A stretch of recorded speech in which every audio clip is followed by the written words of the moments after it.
संतोष, सुमति, सादगी, पक्ष करो भगवान, सबका बेड़ा पार हो दीजिए भक्ति ज्ञान। समझदार लोग समझते हैं कि दुनिया के विषयों में, पदार्थों में वास्तविक सुख नहीं है, तो वास्तविक सुख कहाँ है? हम जब प्रगाढ़ निद्रा में से जागते हैं तब आनंद भासता है। इससे सिद्ध होता है कि सुख अथवा आनंद विषयों के, पदार्थों के बिना भी विद्यमान है।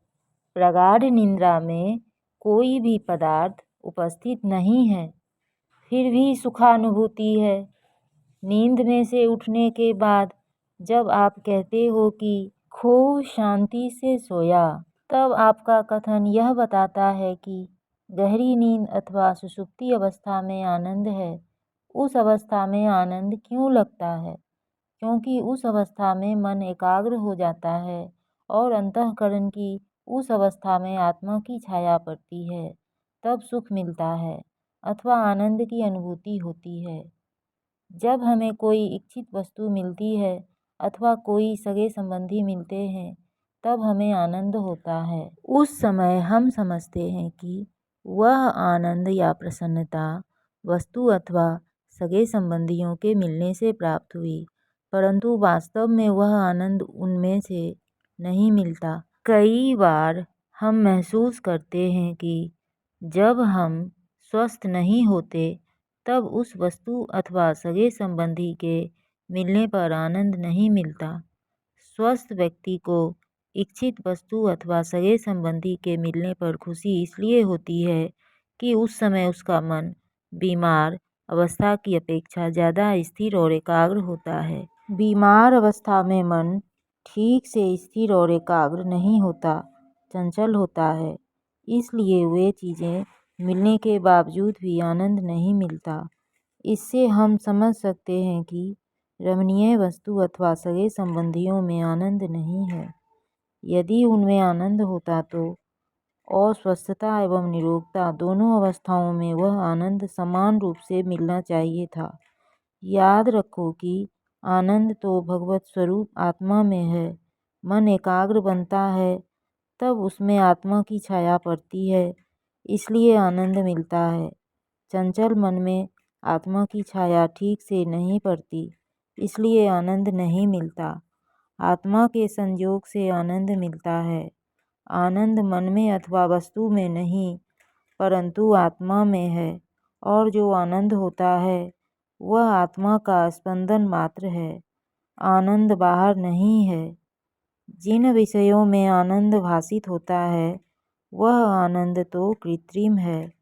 उदाहरणार्थ, फोड़ा हुआ और उस पर पट्टी बंधी तो फोड़ा फूट गया और सुख हुआ कि आज ठीक है। अब वह सुख मलहम अथवा पट्टी अथवा फोड़े में से नहीं निकला। फोड़ा होने के पहले जो सुख था वह सुख ओझल हो गया था, जो अब पुनः प्रकट हुआ है। कोई नया सुख नहीं मिला। किंतु दुख देखें बिना सुख समझ में नहीं आता। सुख की कद्र नहीं होती, अन्यथा आत्मा का सुख तो निरंतर बना हुआ है। दूसरा उदाहरण देखें। जब तालाब का जल स्थिर और स्वच्छ होता है, उसके तले की रेती दिखती है, किंतु पानी अगर चंचल और मैला होता है तो तालाब का तल नहीं दिखाई देता। मन रूपी जल स्थिर और स्वच्छ होता है तो तल रूपी आनंद तो विद्यमान है ही। इच्छाओं के कारण मटमैला हुआ मन रूपी पानी तल रूपी आनंद को नहीं दिखाता। इसलिए सुखानुभूति के लिए मन स्थिर होना चाहिए। पदार्थों में सुखानुभूति करते समय मनुष्य वास्तव में अपनी आत्मा का ही आनंद लेते हैं और उस आनंद को पदार्थों में आरोपित कर देते हैं। प्रत्येक सुख शुद्ध आनंद के भंडार में से ही आता है, किंतु भूला हुआ जीव आनंद के मूल उद्गम स्थान पर, मूल पद पर नहीं आता। यदि मनुष्य की दृष्टि बदल जाए तो वह सत्य समझा जा सकता है। वस्तु में आनंद मानने की आदत पड़ गई है, उससे आनंद प्रकटता नहीं। सूखी हड्डी चबाते हुए कुत्ते के जबड़े में उस हड्डी के कारण जख्म हो जाता है और उससे खून निकलता है। कुत्ते को उस खून का स्वाद आता है। वह समझता है कि खून हड्डी में से निकल रहा है। वह ऐसा नहीं जानता कि यह तो उसका खुद का ही खून है। हड्डी में खून कहाँ से आएगा? लाखों में से किसी एक विरले को ही सच्चे सुख अथवा आनंद का ज्ञान होता है। हम सब सुख तो चाहते हैं, परंतु समझते हैं कि सुख इंद्रियों अथवा विषयों में यानी शब्द, स्पर्श, रूप, रस और गंध में है, परंतु वह सच्चा सुख नहीं है। सच्चा सुख तो आत्मा में है। उस सुख की झलक यदि एक बार भी मिल जाए तो फिर संसार के भोग और संसार के पदार्थ फीके लगेंगे और मन बार बार उस आत्म सुख की ओर दौड़ेगा।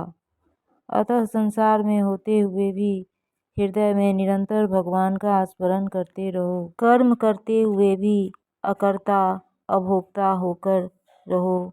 खराब संग, खराब विचार, खराब कर्म से हमेशा दूर रहो। सदैव भलाई के और पुण्य के कार्य करते रहो। सच्चे संकल्प एवं शुभ विचारों से भलाई के कर्म करने से अंतःकरण निर्मल होगा।